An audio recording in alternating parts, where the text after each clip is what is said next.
Aujourd'hui, on va parler du film Un sacré Père Noël. Spoiler en perspective, vu que je vais vous faire l'autopsie du scénario, vous donner chaque élément et leur signification en termes de structure narrative. Bref, on va parler de l'histoire du film. Pourquoi elle est vraiment cool? Comment vous en inspirer si ça vous botte?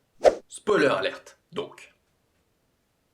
La prémisse est la suivante. Un étudiant fait face à un trajet impossible quand il est abandonné au milieu d'un désert, à des milliers de kilomètres de sa maison, sans argent, à quelques jours de Noël. C'est une histoire de Noël, oui. Le héros de l'histoire est l'étudiant, Jake. En à peine 10 minutes avec lui, on a compris tout ce qu'il y avait à comprendre. C'est quelqu'un d'égoïste et de manipulateur, intéressé uniquement par sa propre pomme. Il est même incapable de s'intéresser à ce que veut sa petite amie, ce qui est montré par le fait qu'il propose de l'emmener à Cabo pour Noël, pensant lui faire plaisir, alors qu'elle veut juste rentrer chez elle. Lui ne veut pas rentrer chez lui. Pourquoi? Parce qu'il n'aime pas la nouvelle femme de son père. Évidemment, son père lui aimerait beaucoup qu'il rentre, mais ça, Jack s'en fout. Parce qu'il est égoïste. Le thème du film est évident très rapidement. Surmonter son égoïsme et apprendre à aimer sa famille. Vous pourriez me dire que c'est pas original. C'est vrai. Même à l'époque, ça l'était pas trop. Mais une bonne histoire n'a pas besoin d'avoir un thème original. De toute façon, il n'y a pas tant de thèmes différents que ça qui existent. On tourne souvent autour des mêmes idées parce que les thèmes portent sur les faiblesses humaines. Et ça, il n'y en a pas à l'infini non plus. Le père est tellement désespéré de voir son fils qu'il lui propose de lui offrir une Porsche s'il rentre à la maison avant 18h, la veille de Noël. Cette promesse sert 3 objectifs. Le premier, c'est un appel à l'aventure, puisque c'est ça qui va lancer Jack dans son voyage.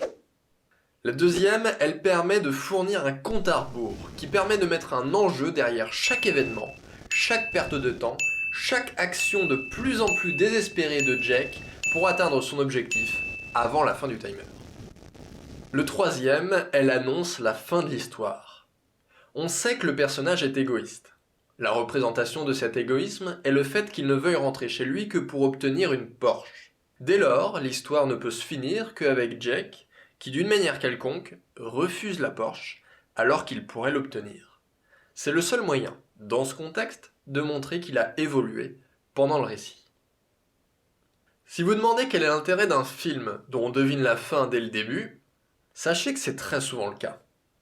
Les histoires suivent toutes des schémas traditionnels qui font qu'on peut facilement deviner la fin. Dans une histoire d'enquête, le meurtrier va être attrapé à la fin. Dans une comédie, peu importe les malheurs, on sait qu'on aura une fin heureuse. Certains films vont plus loin, en commençant carrément par la fin.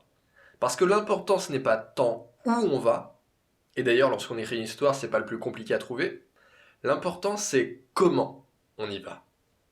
Comment un personnage aussi égoïste que Jack peut surmonter sa faiblesse en à peine quelques jours? La réponse se trouve dans les péripéties. Elles vont avoir pour but de mettre au défi les faiblesses du personnage et surtout de braquer un projecteur dessus pour qu'il puisse les voir et réaliser qu'il doit les changer. Il y a en réalité 2 courses dans ce film. Jack poursuit 2 objectifs. D'abord la Porsche, pour laquelle il doit rentrer chez lui avant 18h la veille de Noël. Et ensuite sa petite amie, qui par un stratagème de son rival est convaincue que Jack l'a abandonnée. Les obstacles que Jack doit surmonter forment tous une partie de la leçon qu'il doit apprendre. La première concerne l'importance de la famille. La deuxième, l'importance du pardon et de l'acceptation. La troisième apprend à Jack qu'il ne peut pas obtenir l'amour de sa petite amie et la Porsche. Et la quatrième apprend à Jack l'importance de la générosité.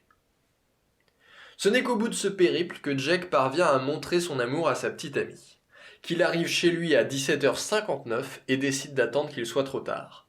Sans toutes ces péripéties, Jack n'aurait pas pu apprendre à se défaire de son égoïsme. C'est pour ça qu'on a cette histoire, pour ce personnage, pour cette morale. Dans une bonne histoire, rien n'est par hasard.